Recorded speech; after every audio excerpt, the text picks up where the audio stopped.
on your way to the world's greatest wildlife sanctuary, Kruger National Park in the Union of South Africa.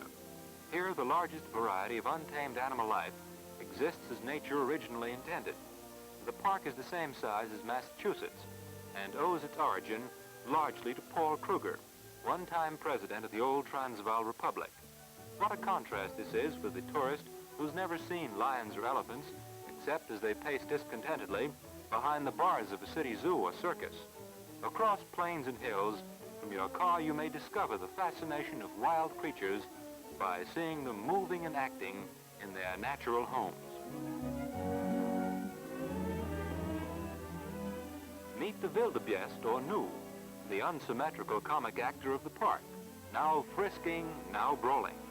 This member of the antelope family often kneels down to eat or to fight, loves company, and is noted for his inquisitiveness. The Impala, another antelope, is found in large numbers. You'll usually discover them gathered in herds in fairly dense bush and forest and never farther from water than 4 or 5 miles. Only the males have horns, and these they use as weapons in fierce duels.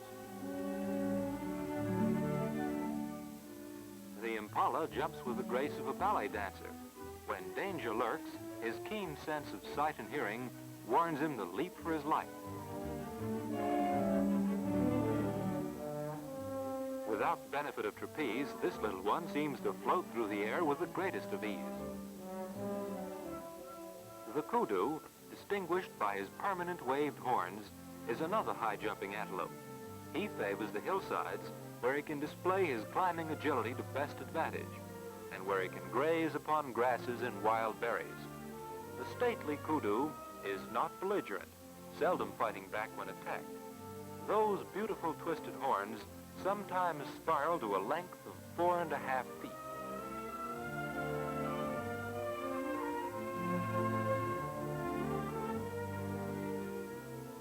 You might overlook the zebra, or tiger horse, whose striped coat is an excellent camouflage. He's a good companion, the zebra, liking to travel in herds and enjoying the addition of wildebeests, warthogs, and even ostriches to his troop. They wander in open grassy country, and lions consider them an excellent dinner dish. The picturesque tiger horse can be tamed. Some years ago, a carriage with a zebra pair was seen on London's fashionable drives. But they can kick like a mule when annoyed. Look who's here, the Empire State Building on 4 legs. 18 feet tall, the giraffe is a mild and voiceless creature. He often weighs 2 tons, and his skin is so thick that natives prize it for shields against which swords and spears may fail. He can go without water for months, and his neck has so few joints that he can barely lean down to reach the little that he does drink. The watchtowers gossip as they look down upon the world and its tiny creatures. Giraffes don't go looking for trouble, but when they do battle, they swing their necks like golf sticks and clout each other on the side with their heads.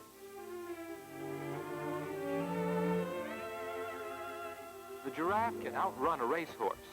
Notice how the front and back legs on the same side of the body move simultaneously. He gets around all right.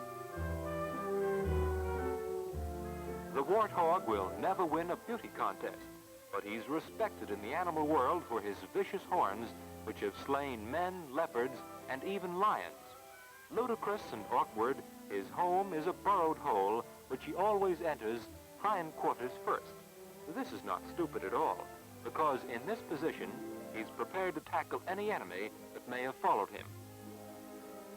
When you've traveled a good part of the 1,100 miles of roads in the park, you may turn to one of the 9 comfortable rest camps, where food and beds are available and good care awaits your car. You will arise refreshed in the early morning, thrilling anew at the prospect of driving a man-made car through the primitive nature-made home of unhampered beasts and birds.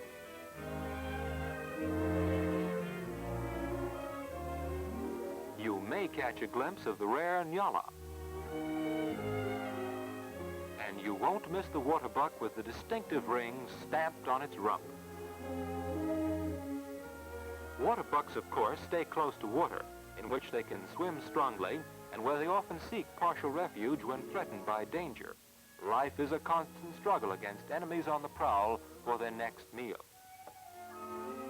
You're always safe in your car, for even the most dangerous of animals have discovered that a car is an uninteresting sort of moving log smelling unpleasantly of gasoline.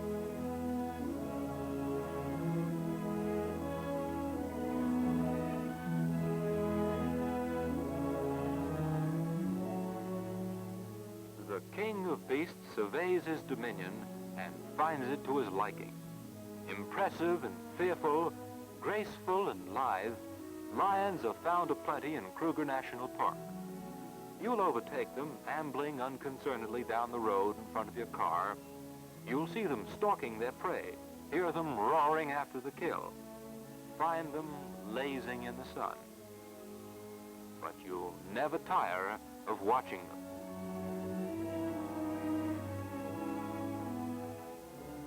Don't fool yourself by thinking of the lion as a pleasant large addition of the domestic cat. For the lion can bring down an ox, it can shatter a skull with one thwack of its huge paw. One snap of its jaws can break the neck of a horse as neatly as a sledgehammer. If you were to annoy a lioness when her cubs were about, you'd discover that the female of the species is indeed more deadly than the male. In the sanctuary of the park, however, the lion needs fear no man. The carrying of guns by visitors is strictly prohibited. You will find that the lion, when not frightened, angry, or in pursuit of his natural prey, is a lazy, good-natured animal, liking to go through life easily, never exerting himself more than necessary. He knows the value of relaxation.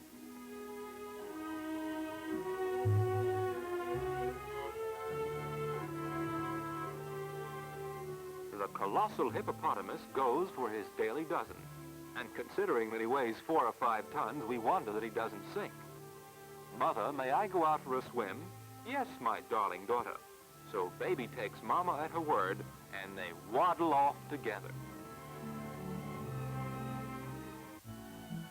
You can't resist monkeys in the zoo, but more fun is to see baboons in their natural habitat.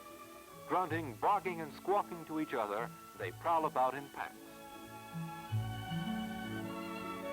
Beautiful are the still pools you'll pass in your wandering.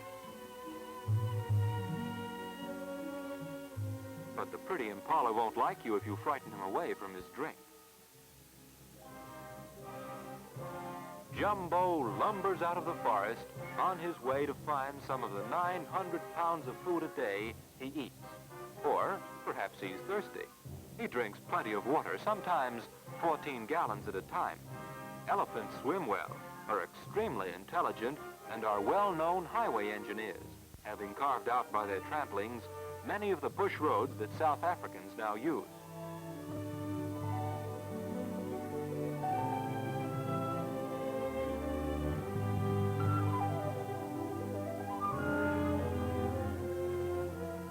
A warden will occasionally try his hand at bringing up a lion cub, and baby seems to go for that bottle.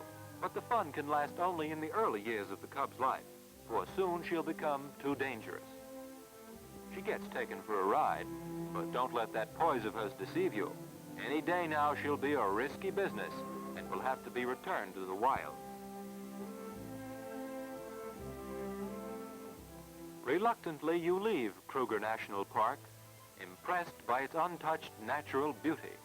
But now you surely are eager to see more of South Africa, this country of sunshine and contrasts. So you really must come again.